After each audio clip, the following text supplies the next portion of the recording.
நலமா எந்த படத்தை பற்றி நம்ம பேச போகிறோம் அப்படின்ட்டு நீங்கள் வந்து இதுக்குள்ளேயே வந்து கெஸ் பண்ணியிருப்பீங்க, கண்டிப்பாக கண்டுபிடிச்சிருப்பீங்க.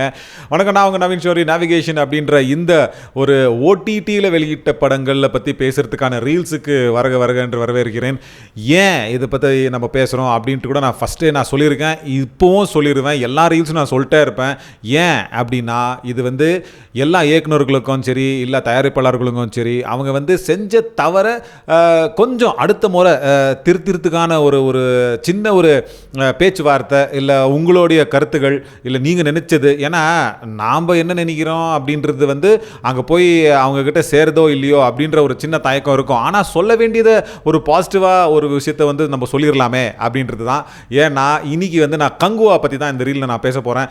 கங்குவா படம் நம்ம எல்லாம் பார்த்தோம், எப்படி எல்லாரும் வந்து அதை ட்ரோல் அப்படின்ற பேரில் வறுத்து எடுத்துட்டாங்க அப்படின்ட்டு நம்மளுக்கு எல்லாமே தெரியும். அது வந்து தியேட்டரில் வெளியிட்ட நேரத்தில் ஆமாம் ஒத்துக்கிறேன், அது வந்து அந்த மாதிரியான ஒரு சின்ன எக்ஸிக்யூஷனில் பிரச்சனை அப்படின்ட்டு தான் நான் அதை வந்து சொல்லுவேன். ஏன்னா அது வந்து பேப்பர் மேலே எழுதையில், ஸோ அது ரொம்ப நல்லா தான் எழுதியிருக்காங்க. ஆனால் அது வந்து நம்ம வந்து திரைக்கு மேலே பார்க்குறதுக்கு முன்னாடி என்னடா ஆச்சு, இது ஏன்டா ஸ்க்ரீன் மேலே இப்படி தெரியுது அப்படின்ற மாதிரி இதெல்லாம் ஒரு சின்ன சின்ன கேள்விகள் நம்ம மனசில் அப்படியே உருவாக்கிட்டே இருக்கும்.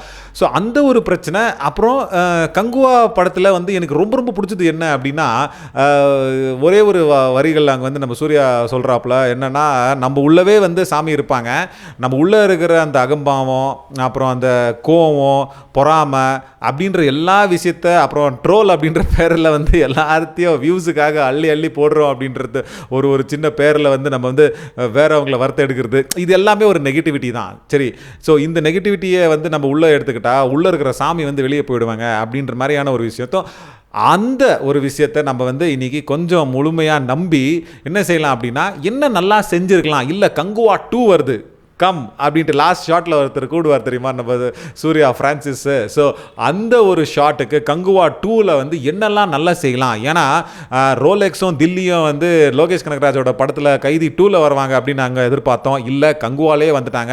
கடைசியில் கார்த்தி வர்றது கூட நல்ல ஒரு யோசனை தான், ஆனால் அந்த எக்ஸிக்யூஷனில் தான் பிரச்சனை.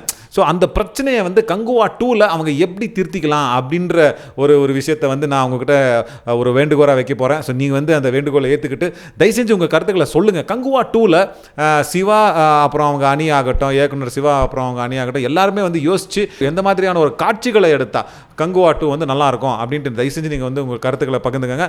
நான் உங்கள் நவீன் ஷோரி மறுபடியும் இன்னொரு ரீலில் சந்திக்கிறேன். ஆனால் உங்களுக்கு இமெயில் ஐடியும் நான் வந்து இங்கே தரப்போகிறேன். என்ன அந்த இமெயில் ஐடி அப்படின்னா navigationtv.media@gmail.com. இதுதாங்க, navigationtv.media@gmail.com. ஸோ இந்த ஒரு இமெயில் ஐடி, இதுக்கும் வந்து தயவு செஞ்சு நீங்கள் ரிப்ளை பண்ணலாம். கங்குவா 2வை வந்து எப்படி நம்ம பெட்டர் ஆக்க முடியும் அப்படின்ட்டு வந்து நம்ம ஒரு சின்ன பேச்சுவார்த்தை ஈடுபடலாம். நன்றி, வணக்கம்.